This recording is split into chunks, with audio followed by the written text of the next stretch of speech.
Hello and welcome back to Dad's Bedtime Stories.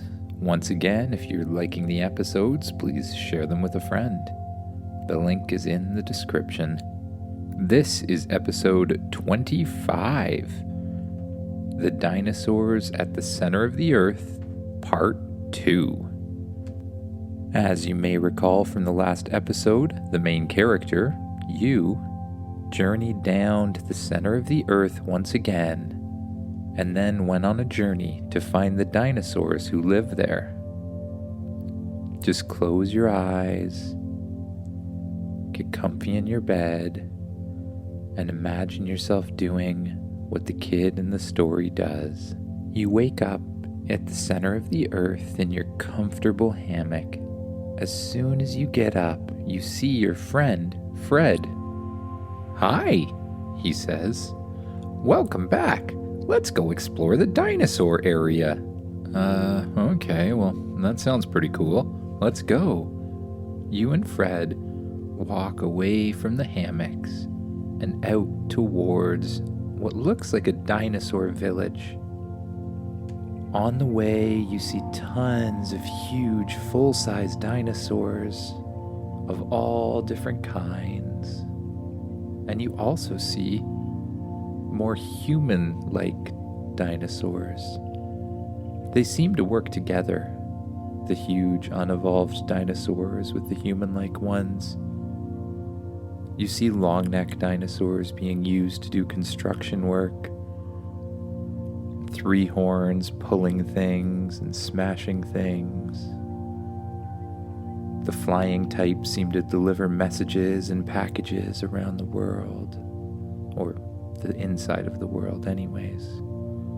You're amazed at all of the things you see, and eventually you come to a house. "This is where I live," says Fred, the dinosaur person thing.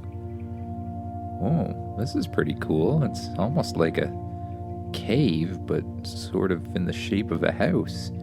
Yeah, this is where my dad works on his inventions. Come on in." You open the door to the house and walk inside. You see Fred's father working away at his inventions over at a table. He has all sorts of tools.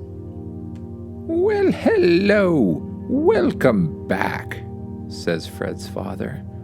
"I've been meaning to ask you, can I see your spaceship thing? I've really wanted to have a look at it. You see, I have a rival scientist, and he's been inventing things, well, more popular things than I have, and, well, I think examining your spaceship could give me an advantage. So, what do you think?" Well, I guess you can see the spaceship, but we better go outside. It gets kind of big." "It does? Well, that's certainly interesting. Okay, outside we go." You open the door to outside, and you, Fred, and Fred's father go outside. Once you're out there, you say, "Spaceship, get bigger." "Getting bigger," says the spaceship. The spaceship starts to glow a yellow color, and it grows and grows and grows until it's the full-sized spaceship. The back hatch is open, and a platform sticks out. You lead Fred and his father onto the spaceship. Changer follows shortly behind, still in the form of an Earth puppy. "Well, I've never seen anything like this. What's that do?" pointing to the control panel. "Well, that's where you control the spaceship," you explain. "But really, spaceship does most of the work itself. You see, spaceship's an artificial intelligence." "An artificial intelligence? How interesting." "I believe so, too. Thank you," says Spaceship. "Oh, interesting. Interesting indeed. And what sorts of things can this spaceship do?" asks Fred's father. Well, it can do all sorts of things. It can shrink down to any size, turn invisible, become a giant robot. One time I turned it into a huge plow tank thingy. Yeah, so far I really haven't found anything it can't do. Well, I never. Can we do some of those things now? Asks Fred's father. I guess so, sure. Have a seat. Your two guests sit down at the control panel, which for some reason has extra seats than normal this time, almost as if Spaceship anticipates your needs. Together, you show them all of the different buttons you can press. This button makes it shrink. You press the button and the spaceship starts to shrink around you, and you with it, until it gets so small that you're no bigger than a housefly. Well, this would be excellent for reconnaissance, says the dinosaur. What? Reconnaissance, basically spying on people. Oh, yeah, well, if we had somebody to spy on, we could probably use that. Actually, says the dinosaur, I do have someone to spy on. My friend, Rex, or, well, more my enemy Rex, is another scientist. He's been working on many things, but I'm very suspicious of him. I wonder if we could go have a peek? Well, you think. That seems kinda shady, but... why not? Spaceship, turn invisible. It turns invisible too, says the dinosaur. Yeah, I told you, it does pretty much everything. This is unheard of. Oh, my, says the dinosaur man. Okay, well, let's get going. You jump in the control seat and steer the spaceship around. Now, which way are we going? Well, says the dinosaur, if you turn up here, and then take a left, and then a right, and then a straight, and then an up, and then a down, you should get to Rex's lab. So you fly the ship left, and then right, and then straight, and then up, and then down, and you come to a huge, very scientific-looking building.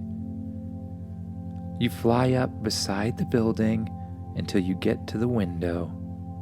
Looking inside, you can see what basically looks like a Tyrannosaurus Rex, except more human-like, wearing a lab coat, working away at some things. I can't hear him, says the dinosaur. Can we get closer, maybe inside? Yeah, we should be able to squeeze through pretty much any crack we can find. You fly around the house looking for any little cracks or openings. You find that right at the door, there's the smallest little opening that allows you to fly inside completely unnoticed. Once you're inside, you can hear Rex speaking. Well, the next phase of the plan is the best. They're never gonna know what hit them. First we gave them fossil fuels, and now we're going to be able to take over the world. What does he mean, you ask the other dinosaur. Well, I don't know. All I know is he's been working on a project for hundreds of years. I've never known what it is. Hundreds of years? You guys live hundreds of years? We live thousands of years, explains the dinosaur. And ever since I've known him, he's had some sort of secret project, and I've always wanted to figure out what it was. It's unlikely that he'll talk about it, though. Oh, don't worry. I'm pretty sure Spaceship should be able to hack into his computer and see what's going on. Well, that would be quite convenient. I mean, ethically speaking, it might not be the best idea, but yeah, let's hack into it. Okay, you say. You fly over to the back of his computer. and Spaceship shoots tiny little wires into the back of it. Soon, all of the information is uploaded. Analyzing data, says Spaceship. I believe that the Dinosaurs plot is to make the Earth warmer. What do you mean, make the Earth warmer? It seems that he has orchestrated many different things to cause the planet to get warmer and more comfortable for dinosaurs, explains the Spaceship. You mean he's the one who's caused global warming? Yes, I believe fossil fuels were actually invented by Rex. He convinced people to use them and put a bunch of pollution in the air, causing the greenhouse effect. What's the greenhouse effect? That is basically the thing that makes the world warmer. Oh, that is diabolical. We have to stop him. Get bigger now, you say. Getting bigger now. Well, I don't know if that's a good idea, says the dinosaur. I don't care if you think it's a good idea. If this dinosaur has been causing global warming, I am going to stop him right now. The Spaceship flies out the door and grows bigger again. You press the button on your watch, which causes your spacesuit armor to fold out all around you. And then you knock on the door.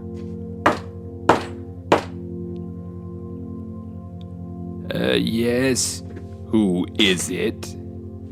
Says the dinosaur inside. It's me, a human. We need to talk.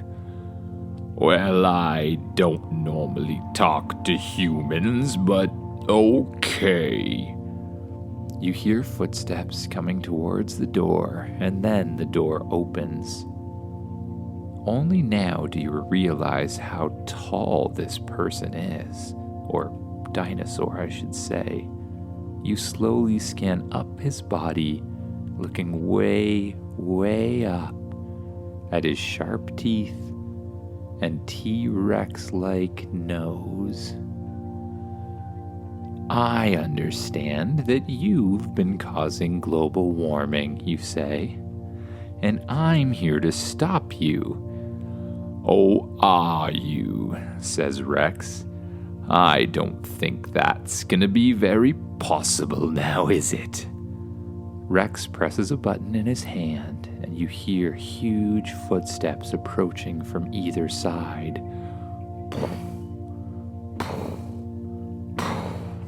From either side of the building appear 4 full-sized, unevolved Tyrannosaurus Rexes. You look left, you look right, and you fly straight up into the air out of danger. Change into something big. Changer quickly transforms into a huge T-Rex himself and growls. That won't be enough.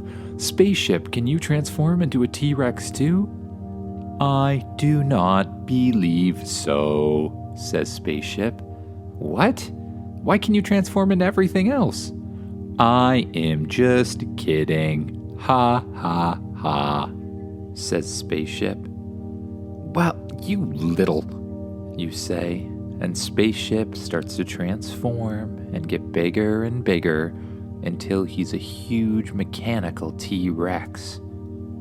Changer tries to take on 2 of the T-Rexes, while Spaceship takes on the other.